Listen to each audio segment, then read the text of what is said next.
will be talking about the evolution of beauty pageants from dulu until now. From dulu until now. I don't know where that came from. The thing is, on the show, right, we've had so many beauty queens, right? We've had different beauty queens coming onto a show, sharing about their journey, and a lot of them are always very beautiful. But you've also seen them speak. So it's also based on their intelligence as well. So of course, we're going to talk more about it, right? Definitely. So we are going to be sharing more about it, and definitely not us. Of course, we have NICKSON Sim, who is the founder of TIARA Management, and also RAYNOLD, founder of Leading Management, here with us. Hello. Hello. Nice to have you both. Now, of course, I'm not unfamiliar with people here, so I do know them. You know, based on like my experience that I've also had with Miss Petite Global Malaysia. So they were also the one to actually nurture me throughout the whole entire journey. So I do want to say thank you so much. And congratulations. So you won. So what do you think, NICKSON? Maybe we'll go to you first. Is it all about the outside? It used to be, like way back before, because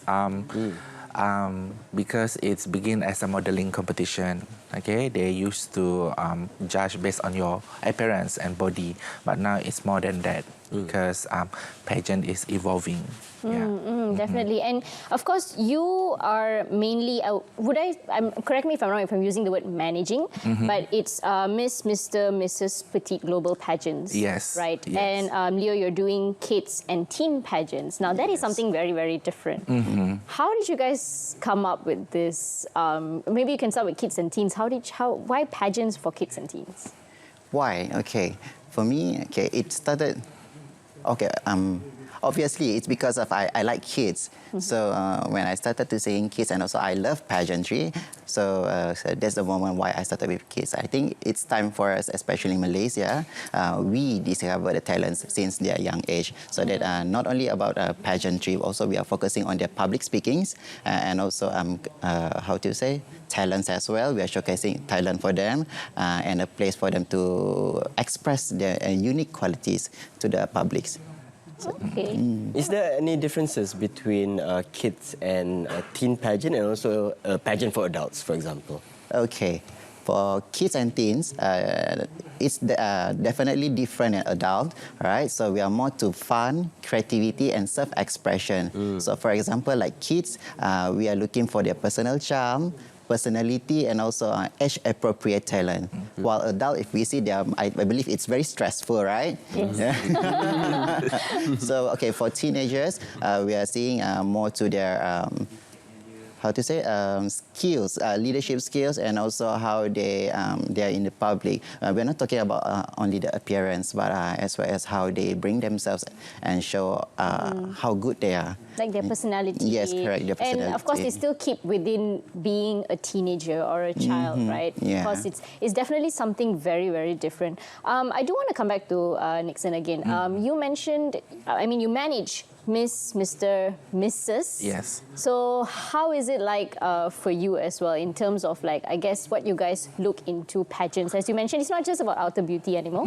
So what are some of the things that you look for talents in pageant? Okay, actually not just managing, but I also founded this category, which is petite.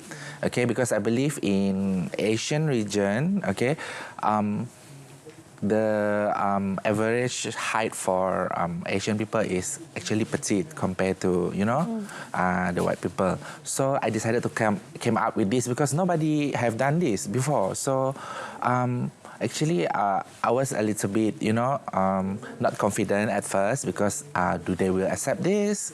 And then because I have to compete with like commercial pageants that are already, you know, big names. So when I started it, I started with Miss category, which it was for the first year we can get a lot of response, good response that wow, we have this you know, kind of pageant that we are not worried about our height anymore. Yeah, we are not judged based on our height. Yeah, so it's actually a good platform for them because, you know, at the same time, you're not worried about your height, but still you can express yourself, you know, you have a platform for you to, you know, voice up your platform. Yeah, and talking about average height, you are right, because the average height of our host for today's show is also petite. We are very, He's very not petite, just the both of referring us. to me, he's also referring I'm referring to himself, myself too, so I'm all about that, Nixon. Thank you so much for recognizing our physical form. Thank you for accepting. Thank you for accepting too. We are really, really happy. Maybe a Mr. Petite after this, I don't know. Of course. No, I'm kidding. Of course, but listen, you talked about how it used to be something of the outside, but now it's more on the inside. Maybe you can talk to us about the criterias of the winners. What are the criterias that have been added in the recent years of the competition compared to before? It's still...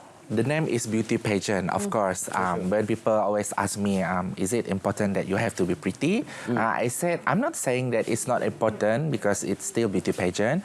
But now our criteria is that we want a beauty queen that can speak for the organization, the brand, okay? And also we want them to share their platform, their advocacy.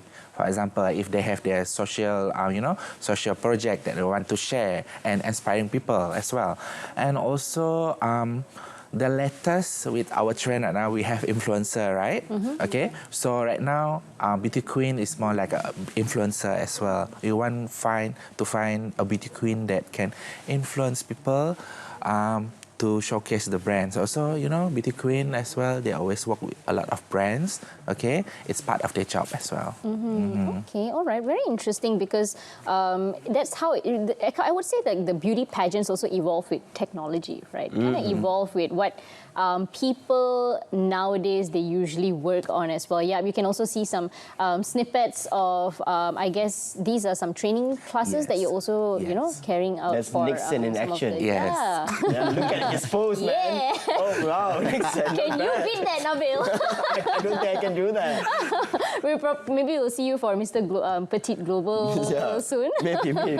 All right, okay, very interesting. I do want to come back to, because I guess you guys also started some things where it's out of the ordinary, right? Pageants, you kind of also changed the scene of it, at least in Malaysia, I would say. So how do you, or what steps do you take to actually ensure that the pageant world becomes more inclusive, to accept a lot of different backgrounds of people, and even, I would say, Miss Universe Malaysia and Miss Universe requirements have changed as well over the years. What are your thoughts on that? How do you make that adapt to beauty pageant world? Actually, every beauty pageant have their own requirements, like Miss Petite as well, Miss Universe as well. To make the inclusivity is that we have to set the your rules, okay? And also, one thing that I always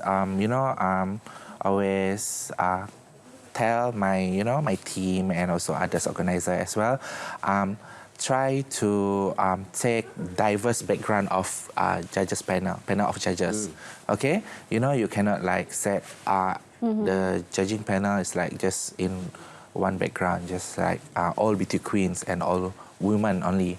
But you have to take, different background, entertainment background, business background, okay, educator background, so that, the result is, fair and also inclusivity.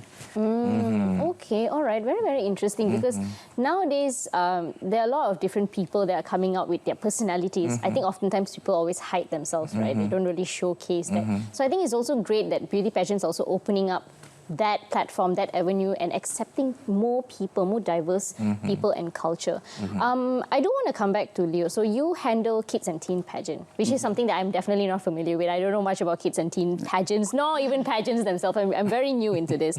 So how do you ensure that kids and teens, right? Sometimes we watch these shows on TV. Sometimes it's very extreme, the way people push them and coach them, and they have to be a certain kind of beauty standard, right? So how do you promote a healthy environment, because they're still kids, they're still teens?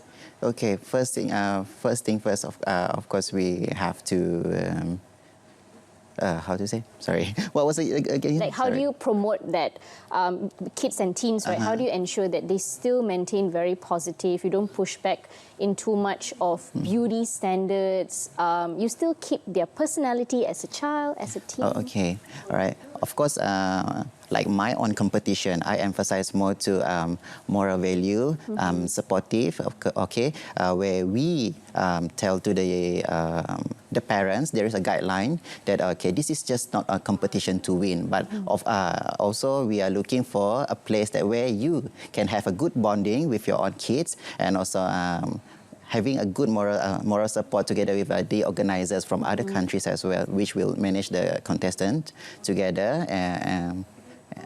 I'm sorry, Nixon, can you help? Yeah, because with this we need to work with their parents as well, okay? Because for kids and teen pageant, we actually not just working with the contestant, okay, but the parents. Of course, the parents have to give consent everything their kids do for the pageant. Yeah. So you don't, I guess the more like Mr., Mrs. is going to be more extreme. Like you push them to actually show their limits, right? But maybe kids you mellow down a bit, right? I would say, because they're still children. Yes. We just make pageant for kids and teen more fun instead of being competitive.